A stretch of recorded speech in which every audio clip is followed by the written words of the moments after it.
morning, 10th class English medium students. Most welcome in this video. Previous video we were reading IUPAC structure, IUPAC formula, alkane, alkene and alkyne. Today we will read allotropes of carbon. Allotropes of carbon. आज हम बेटा बात करेंगे carbon के अणु क्या होते हैं allotropes.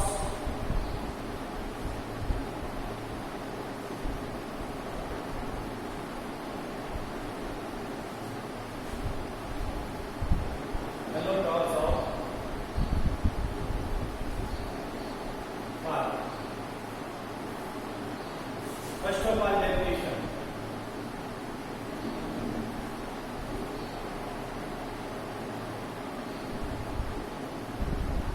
होते क्या है तो चैप्टर है carbon and its compounds. Carbon का कई फॉर्मों में पाया जाता है. टू या more than two form of carbon in chemical and physical properties. Allotropes of carbon. Carbon के बहुत सारे अपरूप, कार्बन के बहुत सारे फॉर्म. हम कहेंगे द टू या more than two form of any element which differ in properties are called allotropes. Two और more than two any element which differ in properties are called allotropes and this property is called allotropy. हम ये कहेंगे कि जब किसी तत्व के दो या दो से अधिक रूप हो, टू या more than two form of element, तो उसके भौतिक गुण, रासायनिक गुण यानी उसकी properties which differ in properties, जो प्रॉपर्टीज में भिन्न हो, is called allotropes and this property is called allotropy. तो सबसे पहले बेटा डेफिनेशन लिख लीजिएगा. मैं बोल रहा हूं इसकी डेफिनेशन लिखो आप. The two or more than two, the two and more than two form of element. The two and more than two form of element which differ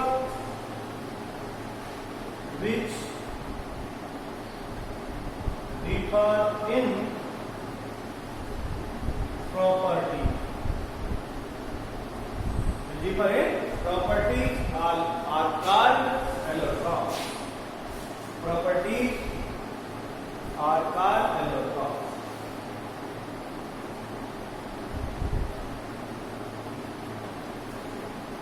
देखिएगा, टू या मोर देन टू, दो या दो से अधिक form of element, तत्वों के रूप हो.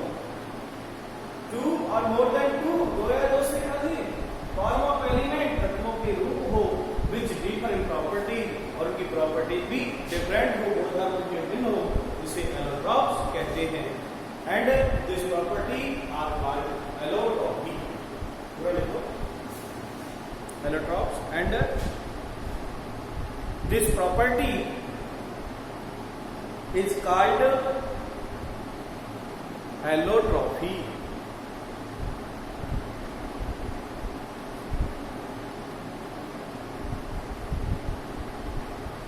जिससे हम बात करें कार्बन एलिमेंट है. कार्बन एलिमेंट के बहुत सारे कंपाउंड हैं. तो the carbon atom or carbon element exist in various form in nature, जो प्रकृति में कई रूपों में पाया जाता है. Various form of nature in found carbon element who physical property are different. For example diamond, graphite, fullerene, etc. These are made up of carbon atoms. Graphite, fullerene, diamond, these are made up of carbon atom. They have different on basic type of bonding between carbon atom. आपको केवल अभी इसमें definition पढ़नी है.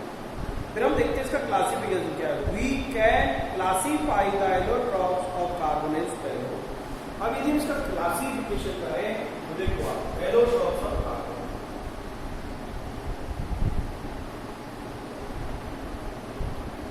Allotropes of carbon.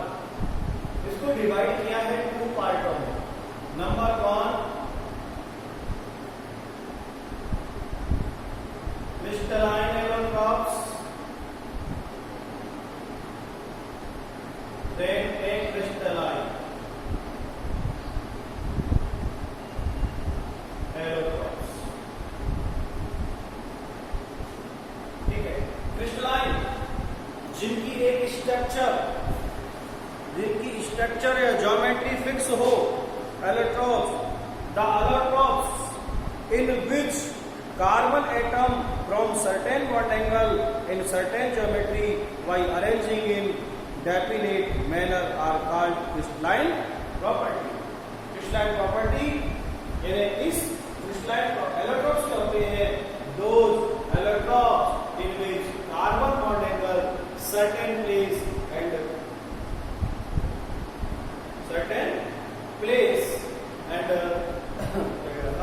Geometry fix. इनकी जो geometry है, जो निश्चित एक साइज है, वो फिक्स होती है. देन allotropes एक स्लाइड में क्या होता है? एक allotropes, those allotropes in which geometry structure is not fixed. Geometry structure नहीं है. हम क्रिस्टलाइन allotropes के अंदर स्टडी करेंगे. Number 1 diamond, number 2 graphite, number 3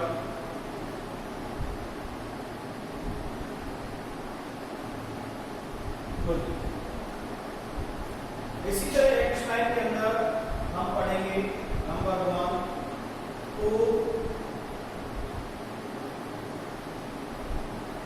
कोल,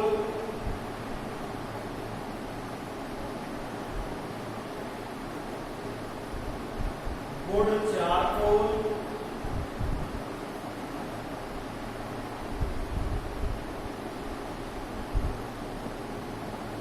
एनिमल चारकोल,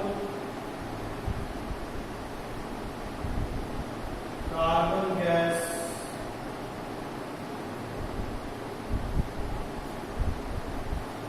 एलोट्रोप जिनकी ज्योमेट्री फिक्स नहीं होती. Coke, coal, wood, charcoal, animal charcoal, carbon gas etcetera. ये एग्जाम्पल क्रिस्टलाइन है, इधर क्रिस्टलाइन है. तो डेफिनेशन आपने लिख दी. इस चार्ट को एक बार देख लें और इसको बना लें.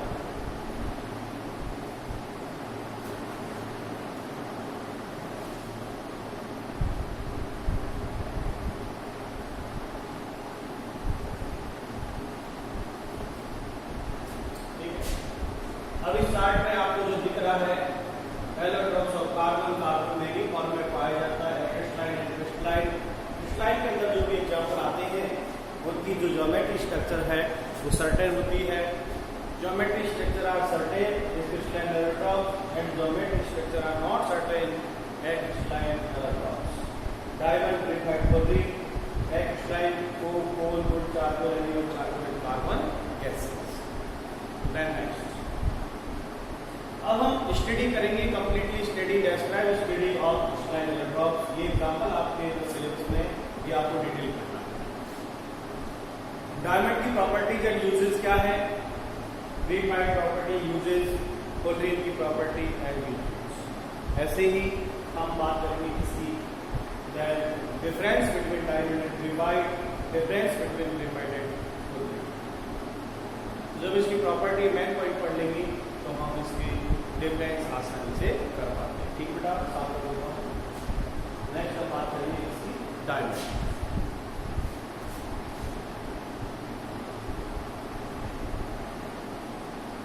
Diamond, diamond is in Hindi हीरा. देखिए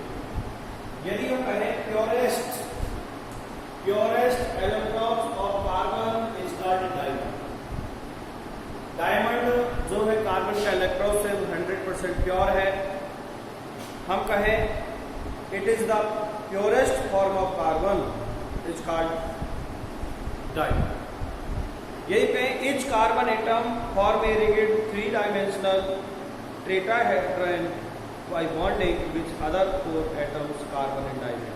डायमंड के अंदर एक कार्बन होता है वो अन्य 3 कार्बन से बॉन्डिंग बनाकर टेट्राहेड्रल स्ट्रक्चर बना लेता है, चतुष्फलकीय रेगुलर टेट्राहेड्रॉन स्ट्रक्चर बनाता है। हम कह सकते हैं it is structure of tetrahedron. ठीक है, then is the distance between carbon carbon bond, here the distance between carbon carbon in 1.54 Armstrong होती है। Then it is non conductor electricity, it is a non conductor of electricity. इसमें विद्युत यानी electric current flow नहीं होता, non conduct होता है। क्यों होता है? Because the 4 valency of carbon is attach, the 4 valency of carbon attach with 4 other carbon, so free electron are not present, so free electron are not present। इसमें electron free नहीं होते, इसलिए electricity इसमें नॉन कंडक्ट होता है। 3 dimensional network of the strong covalent bond is present in the structure of diamond, so it is hardest substance till weight, it is hardest substance, ये सबसे कठोर पदार्थ होता है। The melting point of diamond is 3443 Kelvin, इसका melting point होता है। The diamond is transparent due to pressure of rocks on layer of coal। Diamond can be synthetic by pure carbon is high temperature and pressure। देखिए तो इसकी तरफ क्या क्या पड़ेगा। पहला हम कहेंगे means purest, it is purest allotropes of carbon, allotropes of carbon. It is shiny substance, it is shiny substance, structure, it is structure tetrahedron,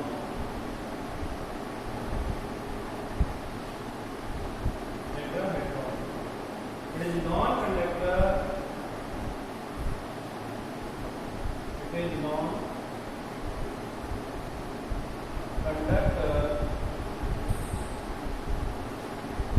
of electricity, non-conductor of electricity, it is melting point of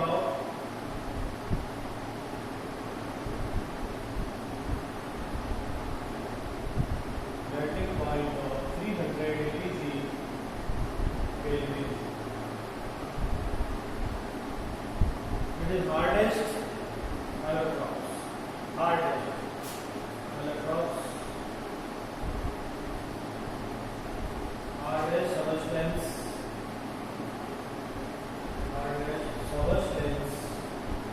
till date। यदि हम आज तक देखें तो सबसे भारी पड़ेगा, ठीक है। तो बहुत सारे इसके and the distance between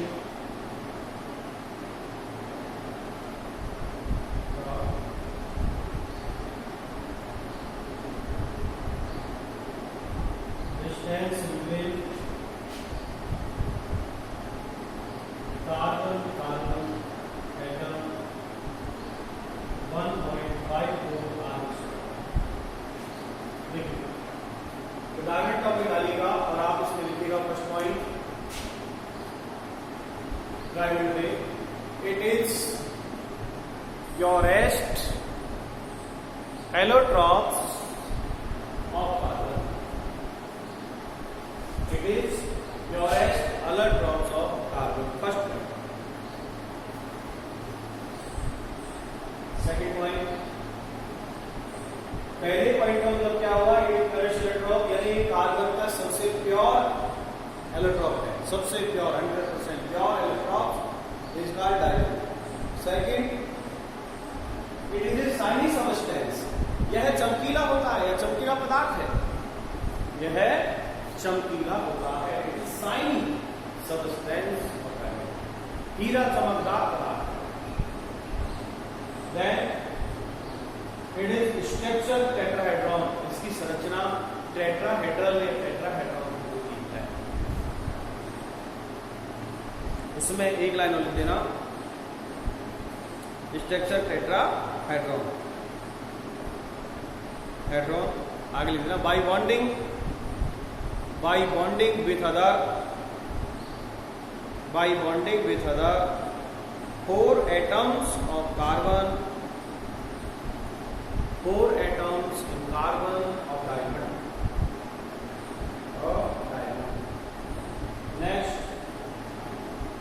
Next point, it is not conductor of electricity, विद्युत का चालक है, करंट नहीं आता। It is not conductor of electricity because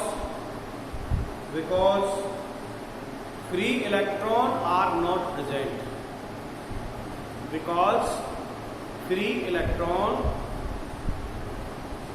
are not present।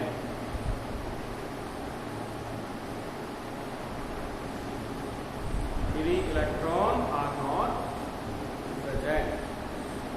Next,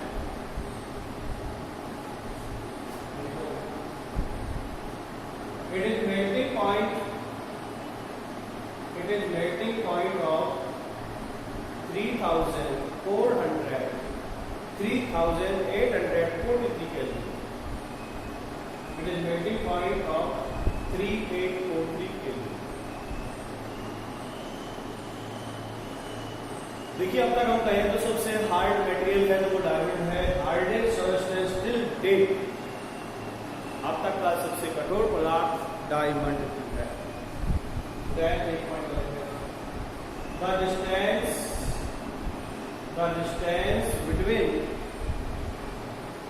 the distance between carbon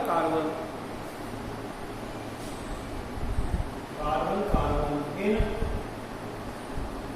1.54 Armstrong।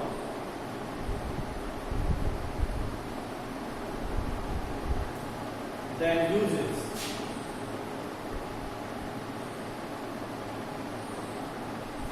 देखिए आप देखो डायमंड का यूज किसमें करते हैं। आपने ग्लास काटते हुए देखा होगा ग्लास, तो ग्लास काटने की जो पेंसिल आती है वो डायमंड है, ठीक है। जो स्टोन कटिंग, जो पत्थर काटने की मशीन के अंदर जो प्लेट लगती है वो डायमंड है, ठीक है।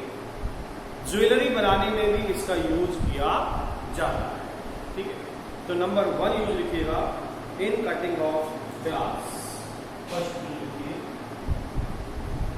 In cutting of glass. कांच काटने में इसका यूज किया जाता है, या लिख सकते हैं it is used in cutting of glass. कांच काटने में इसका यूज किया जाता है। Second, in the machine, second use in the machine for cutting, in the machine for cutting rocks and stones, यानी बड़ी बड़ी चट्टानों को और पत्थरों को काटने के लिए भी इसका यूज होता है। जैसे आपने देखा हो कोटा स्टोन, मार्बल या सैंडस्टोन, बड़े बड़े चट्टानों को काटने के लिए बड़ी बड़ी प्लेटें लगती हैं, उन प्लेटों में डायमंड पार्टिकल्स, ठीक है।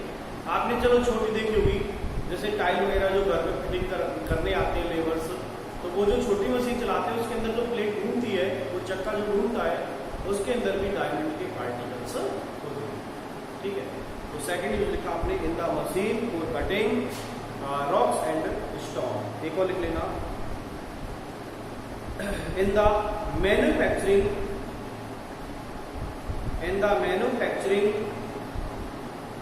ऑफ ज्वेलरी, या केवल इतना लिख देना in the jewellery, in jewellery बनाती है, आभूषण बनाती है, उस आभूषण में इनका यूज किया जाता है। In the manufacturing of precious jewellery, jewellery बनाने में इसका यूज किया जाता है। ठीक है। देन नेक्स्ट, यदि आप इसकी स्ट्रक्चर देखना चाहें तो देखिए बेटा, इसकी स्ट्रक्चर इस तरह एक कार्बन, ये दूसरा कार्बन, कार्बन कार्बन बिटवीन जो लेंथ होती है वो 1.54 होती है।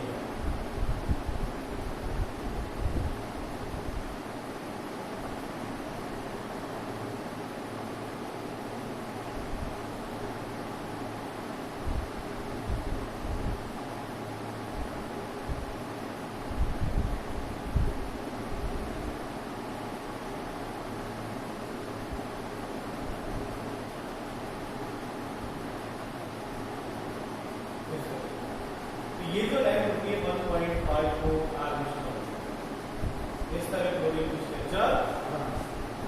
ठीक है। तो आज की वीडियो के अंदर हमने ये पढ़ा, कल की वीडियो में आपको मैं ग्रेफाइट और फ्यूजिंग के बारे में और डिटेल बात करूंगा। यहाँ एक जो कार्बन है वो 3 कार्बन से घिरा होता है, 1, 2, 3 और चौथी संरचना के पीछे, यानी इस तरह होता है कि हमें एक आकृति दिखाई नहीं देता, डायमेंशनल स्ट्रक्चर है लेकिन बहुत तेज का पैटर्न। ठीक है बेटा, तो आज की वीडियो इतना ही, बाकी नेक्स्ट वीडियो में आपके सामने फिर उपस्थित होंगे। तब तक थैंक्स।